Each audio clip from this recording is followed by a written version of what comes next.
Bharatiya Janata party के कार्यालय में हार्दिक स्वागत है।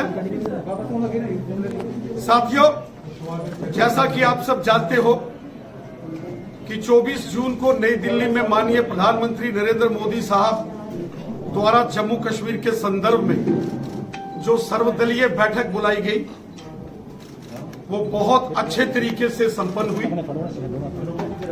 हुई। उस बैठक में जम्मू कश्मीर से 14 बड़े राजनीतिक नेताओं ने भाग लिया।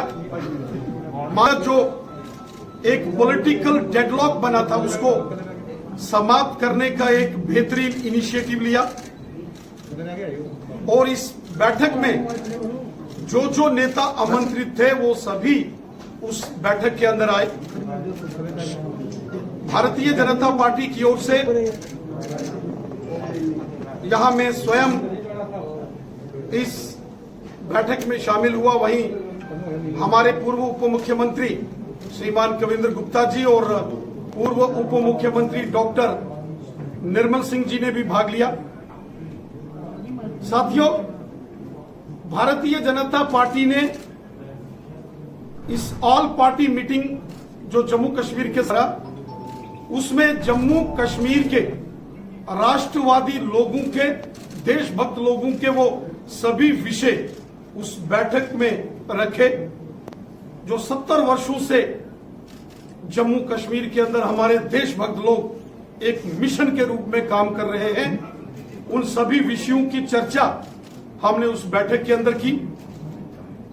हम सबने माननीय प्रधानमंत्री नरेंद्र मोदी साहब का धन्यवाद किया जो धारा 370 के समापन के बाद जम्मू कश्मीर के अंदर पश्चिम पाकिस्तान के रेफ्यूजियों को अधिकार मिले, गोरखा समाज, वाल्मीकि समाज को अधिकार मिले, दलित समाज को उनके अधिकार दिए गए। जम्मू रीजन के अंदर डेवलपमेंट का, विकास का एक नया दौर शुरू हुआ। 70 साल यहां के जो राजनीतिक दल जो हमेशा सत्ता में रहे उन्होंने जो जम्मू के साथ भेदभाव किया, उस भेदभाव को समाप्त करने का एक संकल्प जो प्रधानमंत्री नरेंद्र मोदी साहब ने लिया, जिसके तहत जम्मू में एम्स, आईआईटी, आईआईएमजीज, हेल्थ इंफ्रास्ट्रक्चर को ठीक करने के बड़े प्रयास, बड़े बड़े ब्रिजेस और टनल्स, बिजली और पानी की व्यवस्थाओं को सुधारने के बड़े बड़े प्रोजेक्ट्स को मंजूरी, ये सभी वो बड़े कार्य हैं जो जम्मू संभाग के अंदर शुरू किए गए। इसके लिए भी हम सब ने माननीय प्रधानमंत्री जी का हृदय से धन्यवाद किया। वहीं हमने माननीय प्रधानमंत्री जी का आभार व्यक्त किया जो जम्मू कश्मीर की बेटियों को धारा 370 के समापन के बाद यहां अधिकार मिले। जम्मू कश्मीर के अंदर जो शेड्यूल्ड ट्राइब्स लोग हैं, गुजर बकरवाल, उनको राजनीतिक पॉलिटिकल रिजर्वेशन मिला। जो पहाड़ी समुदाय के लोग हैं, जो कि बहुत ही वतन परस्त पहाड़ी कम्युनिटी, रजौरी, पुंछ, बारामूला और कुपवाड़ा के अंदर जो बसने वाले लोग हैं, जो हमेशा हिंदुस्तान का तिरंगा झंडा बुलंद करके भारत माता की जय बोलते हैं। 70 साल यहां के अंदर राज करने वालों ने कभी उन पहाड़ियों की आवाज नहीं सुनी, कभी जम्मू के डोगरों की आवाज नहीं सुनी। और माननीय प्रधानमंत्री जी के प्रयासों का यह नतीजा है कि आज 108 से अधिक केंद्रीय कानून जो धारा 370 के चलते जम्मू कश्मीर में लागू नहीं थे, वो सभी कानून आज यहां लागू हो चुके हैं। आज चाहे वो राइट टू एजुकेशन एक्ट है, वो फूड सिक्योरिटी एक्ट है, वो जम्मू कश्मीर में लागू। यहां प्रिवेंशन ऑफ करप्शन एक्ट लागू नहीं होने दिए। यहां इफेक्टिव कोई इंस्टीट्यूशंस नहीं बनाए गए कि करप्शन को कैसे खत्म करेंगे। लेकिन आज जब धारा 370 का समापन हुआ तो वो सभी एक्ट, वो सभी कानून जो देश के पार्लियामेंट ने बनाए हैं और भ्रष्टाचार विरोधी कानून है, वो जम्मू कश्मीर के अंदर लागू हुए। आज नेशनल ह्यूमन राइट्स कमीशन का ज्यूरिडिक्शन जम्मू कश्मीर में पहुंचा है। National commission for women, national commission for scheduled caste and scheduled tribes को जम्मू कश्मीर में एक्सटेंड कर दिया गया है। ये सारे ऐतिहासिक निर्णय धारा 370 के समापन के बाद हुए। हमने माननीय प्रधानमंत्री नरेंद्र मोदी साहब का हृदय से धन्यवाद किया, जो पंचायती राज कानून को और उस सारी व्यवस्था को पूरे जम्मू कश्मीर के अंदर लागू किया गया।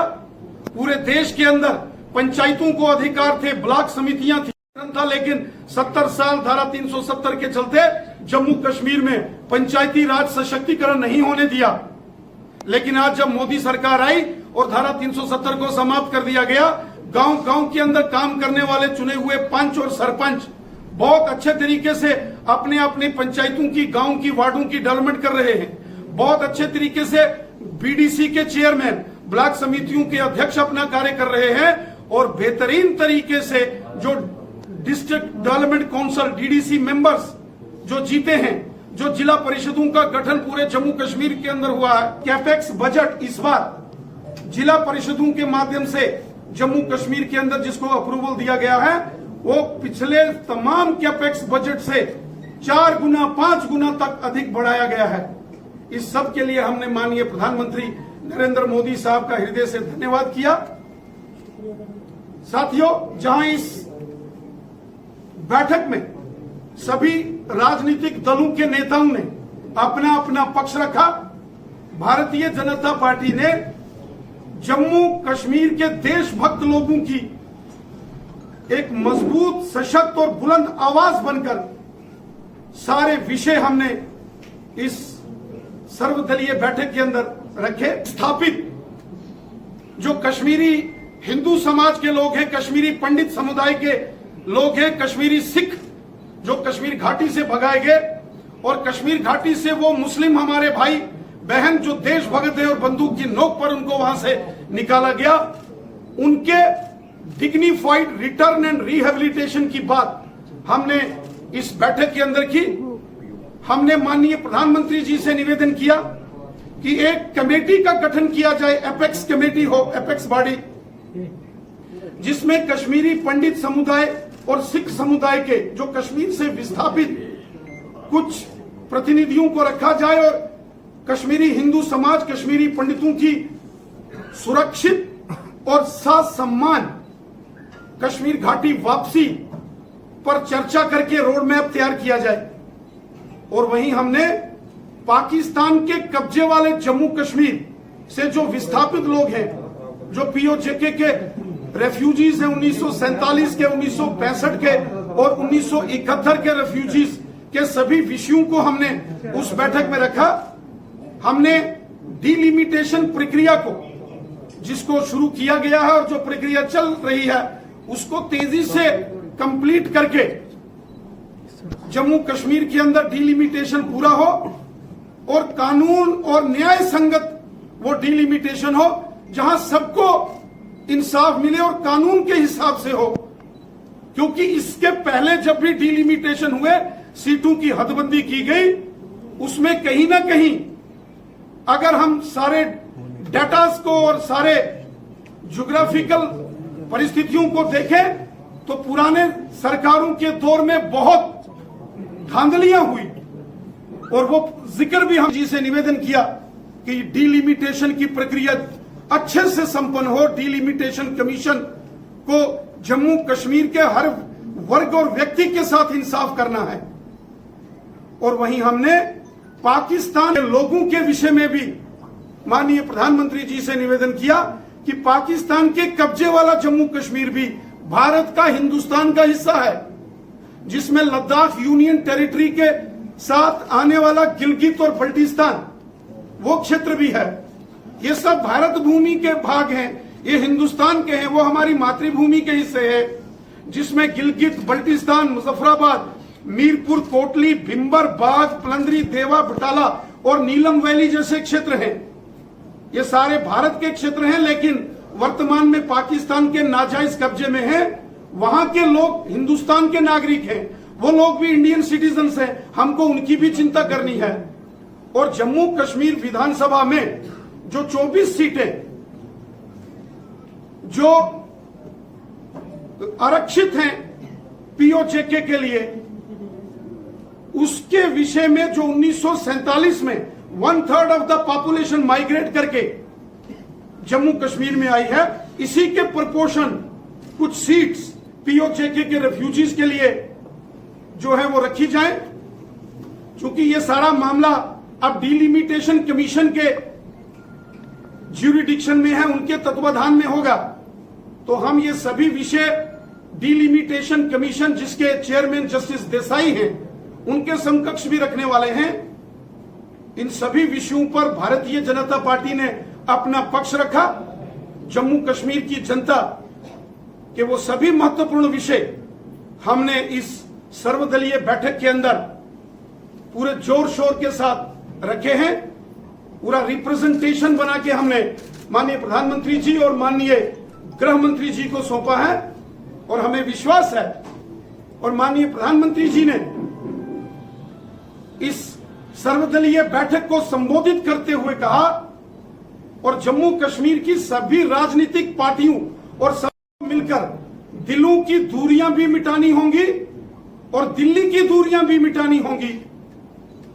माननीय प्रधानमंत्री नरेंद्र मोदी परिवार के जैसा है, और जम्मू कश्मीर का प्रत्येक नागरिक, प्रधानमंत्री जी ने कहा, उनके परिवार के सदस्य जैसे हैं। माननीय को मिलकर एक मजबूत जम्मू कश्मीर, एक मजबूत भारत के लिए काम करना है। हम सब ने मिलकर लिए और उज्जवल भारत के भविष्य के लिए मिलकर काम करना है। माननीय प्रधानमंत्री जी ने कहा, हम भारत देश के नागरिक हैं और हम सबको मिलकर एक भारत और श्रेष्ठ भारत के संकल्प को मन में लेकर काम करना चाहिए। आतंकवाद, अलगाववाद और पाकिस्तान की मानसिकता ने जम्मू कश्मीर को बर्बाद किया है। जम्मू कश्मीर का अगर कोई सबसे बड़ा दुश्मन है, वो आतंकवाद, अलगाववाद और पाकिस्तान की मानसिकता है। इस मानसिक धारा को हमको समाप्त करके एक भारत श्रेष्ठ भारत की विचारधारा को लेकर हमको आगे बढ़ना होगा और सबको मिलकर जम्मू कश्मीर की जनता के हित में हम सबको कार्य करना होगा। यह माननीय प्रधानमंत्री जी ने उस सर्वदलीय बैठक में जम्मू कश्मीर के सभी नेताओं से आह्वान किया। हमें पूरा विश्वास है कि आने वाले समय में ये सभी विषय धरातल पर नजर आएंगे। और माननीय प्रधानमंत्री जी ने कहा है कि दिल्ली सरकार के दरवाजे जम्मू कश्मीर की जनता के लिए हमेशा खुले हैं। वो सभी विकास कार्य जो बड़े पैमाने पर शुरू किए गए हैं, उनके लिए जो फंडिंग है वो एंश्योर की जाएगी। किसी कीमत पर भी जम्मू कश्मीर को फंडिंग में दिक्कत नहीं आएगी। जम्मू कश्मीर के विकास कार्यों को तेजी से आगे बढ़ाया जाएगा और एक नया जम्मू कश्मीर, उसका निर्माण, एक मजबूत जम्मू कश्मीर हित में प्रधानमंत्री जी ने सबको संदेश दिया है कि हम सबको मिलकर अपने जम्मू कश्मीर और अपनी भारत माता, अपनी भारत भूमि के लिए कार्य करना है। ये हमारा देश है, ये हमारी मातृभूमि है और अपनी मातृभूमि, अपने देश के लिए मिलकर सबको एक होकर कार्य करना होगा। मंत्री जी की सर्वदलीय बैठक में जम्मू कश्मीर को पूर्ण राज्य के दर्जे के संबंध में भी चर्चा हुई और इस विषय पर बोलते हुए हमारे देश के माननीय गृह मंत्री श्रीमान अमित शाह साहब ने स्पष्ट किया है कि जब धारा 370 पर पार्लियामेंट में चर्चा हो रही थी 5 अगस्त 2, माननीय गृह मंत्री अमित शाह साहब ने कहा था कि जम्मू कश्मीर को अभी केंद्र शासित प्रदेश, यूनियन टेरिटरी बनाया जा रहा है और भविष्य में जब जम्मू कश्मीर के हालात सामान्य हो जाएंगे, परिस्थितियां ठीक हो जाएंगी, तो जम्मू कश्मीर को पुनः राज्य का दर्जा बहाल किया जाएगा। और माननीय प्रधानमंत्री जी ने भी राष्ट्र के नाम जब अपना संबोधन दिया था, उन्होंने भी कहा था कि जब परिस्थितियां सामान्य हो जाएंगी तब जम्मू कश्मीर को राज्य का दर्जा बहाल कर दिया जाएगा। कुछ नेताओं की जो सर्वदलीय बैठक में थे और जिन्होंने कहा कि अगर जो धारा 370 के ख्वाब देखकर जी रहे हैं जो लोग, उनके लिए एक बात स्पष्ट है, जिस धारा 370 ने जम्मू कश्मीर में आतंकवाद, अलगाववाद और पाकिस्तान की मानसिकता को जन्म दिया और जिसके चलते लाखों बेगुनाह लोगों की यहां हत्याएं हुई, उस धारा ने जम्मू कश्मीर के लोगों को तकलीफें पहुंचाई हैं। उस धारा को पुनः स्थापित करना अब नेक्स्ट टू इम्पॉसिबल है कयामत की सुबह तक धारा 370 अब वापस नहीं होगी। जो रजिस्टर्ड पॉलिटिकल पार्टीज हैं उनको अब इस चैप्टर से आगे बढ़कर जम्मू कश्मीर की जनता की भलाई के लिए सोचना चाहिए। और जब भी चुनाव हो सबको चुनाव लड़ना चाहिए। चुनाव लड़ना भारत के संविधान ने सबको अधिकार दिया है। और अगर तो मैं उम्मीद रखता हूं कि वो उन सबको यह चुनाव लड़ना चाहिए। हमारे देश के पार्लियामेंट में राज्यसभा और लोकसभा में चर्चा के बाद जब इस बिल को सहमति मिली, उसके बाद हमारे देश के माननीय राष्ट्रपति महोदय ने हस्ताक्षर करके भारत के संविधान के मुताबिक लद्दाख को अलग केंद्र शासित प्रदेश घोषित कर दिया है। वहां की सारी व्यवस्थाएं अलग हो चुकी हैं। जम्मू कश्मीर अलग से यूनियन टेरिटरी है। इसलिए कुछ लोग जरूर अपनी पार्टी लाइंस पर बोल रहे हैं, लेकिन सच्चाई ये है कि अब लद्दाख अलग से केंद्र शासित प्रदेश यूनियन टेरिटरी है और जम्मू कश्मीर अलग से यूटी। कल डेडलॉक बना हुआ था। पिछले 2-2.5 वर्षों में एक पॉलिटिकल डेडलॉक जम्मू कश्मीर के अंदर था। माननीय प्रधानमंत्री जी के इस इनिशिएटिव से यह राजनीतिक गति सभी राजनीतिक दलों के जो नेता हैं वो उस बैठक के अंदर आए हैं। सबने अपनी बात रखी है और अंत में जब माननीय प्रधानमंत्री जी ने कहा कि हमको मजबूत भारत के लिए मिलकर काम करना पड़ेगा, हम सबको मिलकर दिलों की दूरियां भी मिटानी होंगी और दिल्ली की दूरियां भी मिटानी होंगी, इसका मतलब स्पष्ट है। प्रधानमंत्री जी ने कहा हम सबको मिलकर जम्मू और कश्मीर की जनता की भलाई के लिए काम करना है। कुछ नेता हैं पी चिदम्बरम हो या कुछ और नेता वो उस बैठक में नहीं थे, लेकिन इस प्रकार के कांग्रेस के कुछ नेता हमेशा राष्ट्र विरोधी बयानबाजी करते हैं। कांग्रेस को इस प्रकार की राष्ट्र विरोधी जो है वो बातों से दूर रहना चाहिए और देश हित में कार्य करना चाहिए। विषय हमने चर्चा में लाए हैं जो हमने उस बैठक के अंदर उससे चर्चा में लाए हैं। सीमन है डिलिमिटेशन ऑफ असेंबली सीट्स, जिसके तहत जम्मू कश्मीर में नई विधानसभा की सीटों का गठन होगा। उसका एक सेट नॉर्म से डिलिमिटेशन कमीशन के सामने एक कॉन्स्टिट्यूशनल प्रोविजन से उसको अपनाते हुए उनको काम करना है, जिसमें उस अलग अलग क्षेत्रों की रोड कनेक्टिविटी कैसी है, एक्सेसिबिलिटी कैसी है, टोपोग्राफी कैसी है, एक्सट्रीम हिलीज हैं या काम अंदर बेसिक जो फैसिलिटीज हैं, health facilities, school educational facilities, उसकी क्या व्यवस्थाएं हैं। ऐसे अनेक पैमाने हैं जिनके आधार पर वह, उसमें पॉपुलेशन एक कंपोनेंट है, लेकिन अन्य 4 कंपोनेंट भी बहुत महत्वपूर्ण हैं, जिनको लेकर वो डिलिमिटेशन कमीशन